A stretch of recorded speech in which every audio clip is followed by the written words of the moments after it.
Hello అండి, అందరికీ నమస్కారం. ఈరోజు మన స్టోరీ వచ్చేసి మిస్టర్ జెంటిల్‌మ్యాన్ పార్ట్ 12. లేట్ చేయకుండా స్టోరీలోకి వెళ్ళిపోదాం. స్టోరీ నచ్చితే లైక్ చేయండి, షేర్ చేయండి అండ్ అలాగే హైప్ ఆప్షన్ని క్లిక్ చేసి పాయింట్స్ కూడా ఇవ్వండి. Thank you.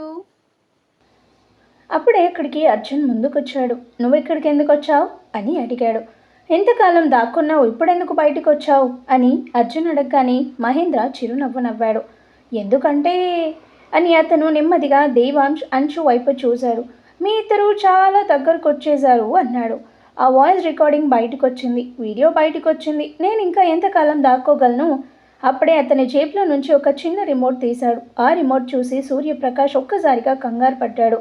మహేంద్ర, నువ్వేం చేశావు, ఏం చేస్తున్నావు అని అరిచాడు. మహేంద్ర నవ్వాడు. 20 సంవత్సరాల క్రితం నేను నా ఆధారాలు ఎలా తొలగించానో తెలుసా అన్నాడు. ఇప్పుడు కూడా అదే చేస్తాను అనగానే ఆ మాటతో అందరి గుండెల్లో భయం మొదలైంది. దేవాంశ్ వెంటనే అర్థం చేసుకున్నాడు. బాంబ్ అని నెమ్మదిగా అన్నాడు. మహేంద్ర కళ్ళల్లో క్రూరమైన నవ్వు మెరిసింది. సరైన సమాధానం అన్నాడు. ఈ ఫామ్ హౌస్ కింద పేలుడు పదార్థాలు ఉన్నాయి. నేను ఇక్కడి నుంచి బయటికి వెళ్తాను, మీరు ఇక్కడే ఉండిపోతారు అని అనగానే అంశు ముఖం పాలిపోయింది. రాఘవరావు ఆమె ముందు నిలబడ్డాడు. సుబ్బారావు కళ్ళు మూసుకున్నాడు. అర్జున్ నెమ్మదిగా ముందుకు అడుగు వేశాడు. కానీ దేవాంశ్ మాత్రం ప్రశాంతంగా మహేంద్ర వైపు చూస్తున్నాడు. అతని కళ్ళలో భయం లేదు, ఒక నిర్ణయం మాత్రమే ఉంది. ఎందుకంటే ఇప్పుడు ఇది కేవలం నిజం కోసం పోరాటం కాదు, అంశు కోసం కూడా. మరుసటి క్షణంలో దేవాంశ్ ఏం చేయబోతున్నాడో చూసి అక్కడున్న వారందరూ షాక్ అయ్యారు. మహేంద్ర చేతిలో ఉన్న రిమోట్ని చూసి అందరూ భయపడుతున్న దేవాంశ్ మాత్రం ఆశ్చర్యకరంగా ప్రశాంతంగా నిలబడ్డాడు. అతని చూపు నేరుగా మహేంద్ర మీదే ఉంది. ఆ క్షణంలో అతనికి తన ప్రాణం గురించి ఆలోచన లేదు. అంశు, తన కుటుంబం, తన తండ్రికి న్యాయం, ఇవే అతని మనసులో ఉన్నాయి. దేవా, ఏం చేస్తున్నావు అని అంశు భయంగా అడిగింది. ఎందుకంటే దేవాంశ్ నెమ్మదిగా మహేంద్ర వైపు నడవడం మొదలుపెట్టాడు. ఆగు అని మహేంద్ర గట్టిగా అరిచాడు. ఇంకో అడుగు ముందుకు వేస్తే అందరినీ పేల్ చేస్తాను. కానీ దేవాంశ్ ఆగలేదు. 20 సంవత్సరాల క్రితం నా తండ్రి నీలాంటి వాడి చేతిలో చనిపోయాడు అని నెమ్మదిగా అన్నాడు. నా జీవితంలో చాలా విషయాలు కోల్పోయాను అని అతను మరో అడుగు ముందుకు వేశాడు. కానీ ఈరోజు నువ్వు ఇంకెవరిని తీసుకెళ్ళలేవు అనగానే మహేంద్ర వేళ్ళు రిమోట్ బటన్ మీద బిగుసుకున్నాయి. అంశు గుండె వేగంగా కొట్టుకుంటుంది. దేవా ప్లీజ్ అని ఏడుస్తోంది. ఆ స్వరం వినగానే దేవాంశ్ ఒక్క క్షణం వెనక్కి తిరిగి ఆమె వైపు చూశాడు. ఆమె కళ్ళలో భయం కనిపించింది, తనని కోల్పోతాననే భయం. ఆ క్షణం అతని గుండె కరిగిపోయింది. నేను తిరిగి వస్తాను అని కళ్ళతోనే చెప్పినట్టుగా ఆమెని చూశాడు. అప్పుడే అర్జున్ ఏదో గమనించాడు. మహేంద్ర వెనుక గోడ దగ్గర ఒక వైర్ కనిపించింది. అతను లాయర్ మాత్రమే కాదు, క్రిమినల్ ఇన్వెస్టిగేషన్లో కూడా అనుభవం ఉంది. ఒక్క చూపులోనే అర్థం చేసుకున్నాడు. దేవా అని గట్టిగా అరిచాడు. రిమోట్ నకిలీ. అందరూ ఒక్కసారిగా అర్జున్ వైపు చూశారు. ఏమన్నావు అని సూర్యప్రకాష్ అడిగాడు. ఇది నిజమైన డేటోనేటర్ కాదు అన్నాడు అర్జున్. ఇక్కడ ఎలాంటి పేలుడు వ్యవస్థ లేదు. ఆ మాట విన్న క్షణం మహేంద్ర ముఖం మారిపోయింది. మొదటిసారి అతని కళ్ళల్లో భయం కనిపించింది. దేవాంశ్ అదే క్షణం కోసం ఎదురు చూస్తున్నాడు. ఒక్కసారిగా ముందుకు దూకి మహేంద్ర చేతిని పట్టుకున్నాడు. రిమోట్ కింద పడిపోయింది. ఇద్దరి మధ్య పెద్ద పెనుగులాటే మొదలైంది. మహేంద్ర వయసు పెరిగినా ఇంకా బలంగానే ఉన్నాడు. కానీ దేవాంశ్ కోపం ముందు నిలవలేకపోయాడు. ఇది నా తండ్రి కోసం అని దేవాంశ్ అతన్ని గట్టిగా తోశాడు. ఇది నా కుటుంబం కోసం అని మరొక పంచు. ఇది రాఘవరావు గారి కోసం అని మళ్ళీ ఇంకో పంచ్ ఇవ్వగానే మహేంద్ర నేలపై పడిపోయాడు. అప్పటికే బయట నుంచి పోలీస్ సైరన్లు వినిపించాయి. సూర్యప్రకాష్ ముందే పోలీసులకి సమాచారం ఇచ్చాడు. కొన్ని క్షణాల్లో పోలీసులు లోపలికొచ్చి మహేంద్రాని అదుపులోకి తీసుకున్నారు. అతని చేతులకి సంఖ్యలు వేస్తుండగా మహేంద్ర ఒక్కసారి దేవాంశ్ వైపు చూశాడు. నువ్వు గెలిచావని అనుకుంటున్నావా అని అడిగాడు. దేవాంశ్ ప్రశాంతంగా నిలబడ్డాడు. కాదు అన్నాడు. ఈ రోజు నేను గెలవలేదు. అతను రాఘవరావు వైపు చూశాడు. నిజం గెలిచింది. ఆ మాట వినగానే రాఘవరావు కళ్ళల్లో నీళ్లు తిరిగాయి. సుబ్బారావు తల వంచుకున్నాడు. అంశు మాత్రం దేవాంశ్ దగ్గరికి పరిగెత్తి అతన్ని గట్టిగా హత్తుకుంది. 20 సంవత్సరాల క్రితం మొదలైన ఒక ద్రోహం ఈ రోజుతో ముగిసిపోయింది. పోలీసులు మహేంద్ర వర్మని తీసుకెళ్లిన తర్వాత ఫామ్ హౌస్లో ఒక్కసారిగా నిశ్శబ్దం పడిపోయింది. బయట గాలి ఇంకా గట్టిగా వీచుతుంది. కానీ లోపల మాత్రం అందరి మనసులు అలచుడిగా ఉన్నాయి.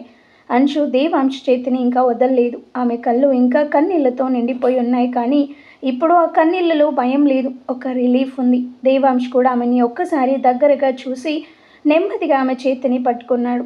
ఇప్పుడంతా అయిపోయింది అని మెల్లగా అన్నాడు. కానీ అదే క్షణంలో రాఘవరావు ముందుకొచ్చాడు. అతని ముఖంలో ఆనందం లేదు. ఇన్నేళ్లుగా మోసుకున్న అపవాదు తొలగిపోయినా అతని గుండెల్లో ఇంకో భారమైన ప్రశ్న ఉంది. నిజం బయటపడింది దేవా, కానీ నువ్వు నా కూతుర్ని నిజంగా హ్యాపీగా ఉంచగలవా అని అడిగాడు. ఆ ప్రశ్న గదిలో అక్కడున్న గదిలో గాలి ఆగిపోయినట్టు చేసింది. అంశు ఒక్కసారిగా తండ్రి వైపు చూసింది. డాడ్ అని చెప్పబోయింది. కానీ రాఘవరావు ఆపేశాడు. నేను నీ ప్రేమని అడ్డుకోవడం లేదంచు, కానీ ఈరోజు జరిగిందంతా చూసిన తర్వాత నాకు ఒక భయం ఉంది. నువ్వు ప్రేమిస్తున్న మనిషి తండ్రి మరణం వెనుక నిజం తెలుసుకున్నాడు. ఆ నిజం వల్ల అతని గుండెల్లో ఇంకా ఎంత గాయం ఉందో మనకి తెలియదు. ఆ మాట విన్న వెంటనే అంశు దేవాంశు వైపు చూసింది.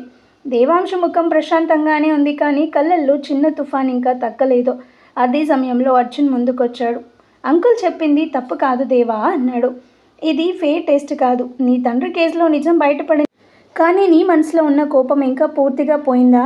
ఆ ప్రశ్నకి దేవాంశు వెంటనే సమాధానం ఇవ్వలేదు. కొన్ని సెకండ్లు మౌనం. తర్వాత అతను నెమ్మదిగా అంశు వైపు తిరిగాడు. లేదు అన్నాడు. ఆ ఒక్క మాటతో అంశు గుండె పరివెక్కింది. కానీ దేవాంశు వెంటనే ఆమె చేతిని బలంగా పట్టుకున్నాడు. కోపం పోలేదు, కానీ ఇప్పుడు కోపం కన్నా పెద్దది ఒకటి ఉంది. అది నువ్వు అని అనగానే ఆ మాట విన్న అంశు కళ్ళల్లో నీళ్లు మళ్ళీ తిరిగాయి.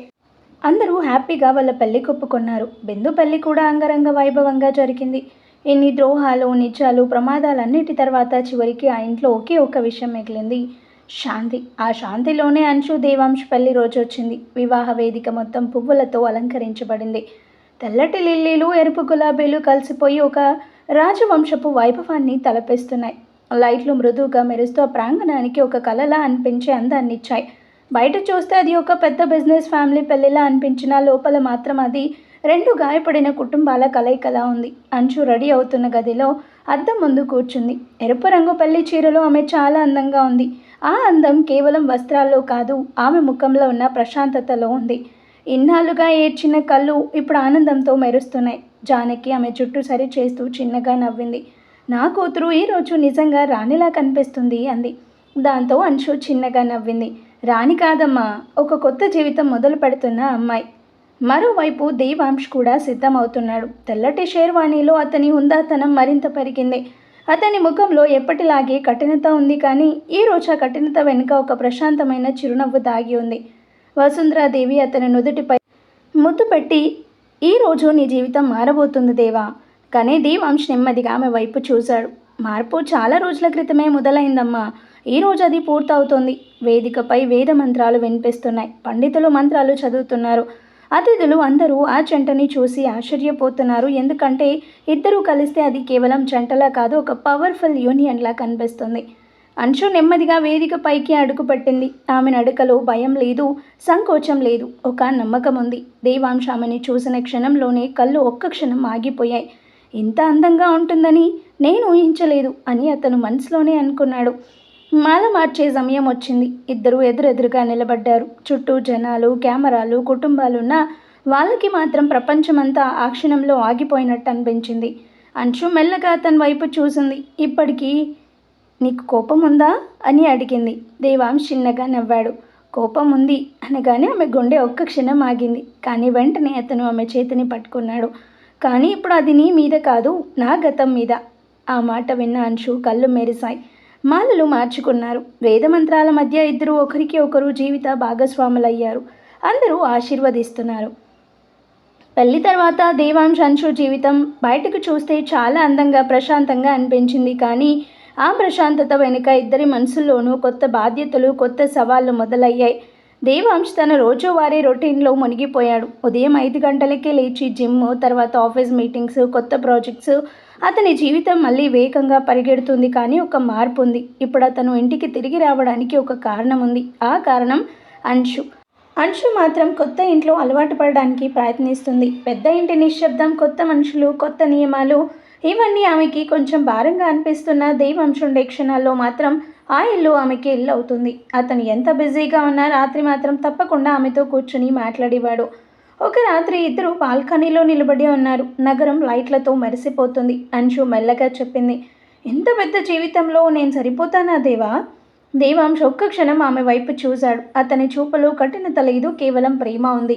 నువ్వు సరిపోవడం కాదంశు, ఈ జీవితాన్ని నువ్వే పూర్తి చేస్తున్నావు అన్నాడు. ఆ మాటతో అంశు కళ్ళల్లో చిన్న చిరునవ్వు వచ్చింది. పెళ్లి తర్వాత అంశు దేవాంశ్ జీవితం చాలా హ్యాపీగా గడిచిపోతుంది. ఆఫీస్కి వెళ్ళడం, రావడం, అంశుతో మాట్లాడడం, తనతో టైం స్పెండ్ చేయడం, ఇలా చాలా చాలా హ్యాపీగా ఉన్నారు. అటు బిందు, కార్తీక్ కూడా హనీమూన్ అంటూ వాళ్ళ ట్రిప్పులు వాళ్ళు వేసుకుంటున్నారు. వాళ్ళు వెళ్ళారని దేవాంశ్ కూడా అంశుతో, అంశు మనం కూడా వెళ్దామా అని అడగగానే ఎక్కడికి అని అడుగుతుంది. అంశు అదే హనీమూన్కి. ఏంటి?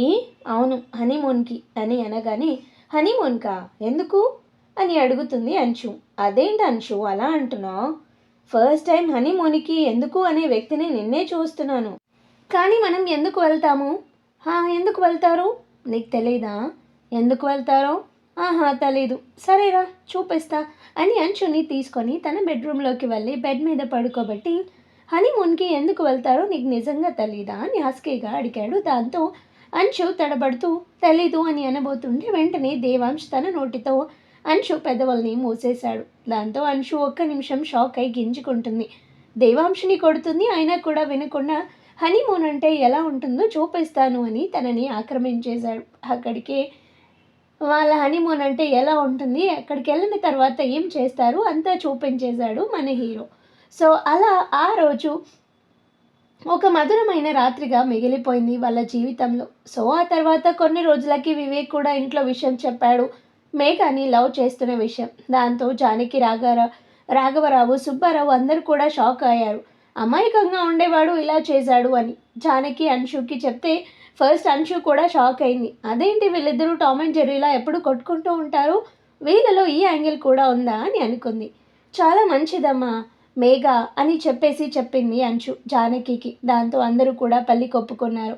అలా ఒక 1 month తర్వాత అంగరంగ వైభవంగా వివేక్ అండ్ మేఘాల పెళ్లి జరిగిపోయింది. సో ఈ 3 జంటలు ఎప్పుడు చాలా అంటే చాలా హ్యాపీగా వాళ్ళ లైఫ్ని ఎంజాయ్ చేస్తూ ఉన్నారు. సో ఇది మన మిస్టర్ జెంటిల్మెన్ స్టోరీ ఎలా ఉంది ఏంటి అనేది కామెంట్ చేయండి.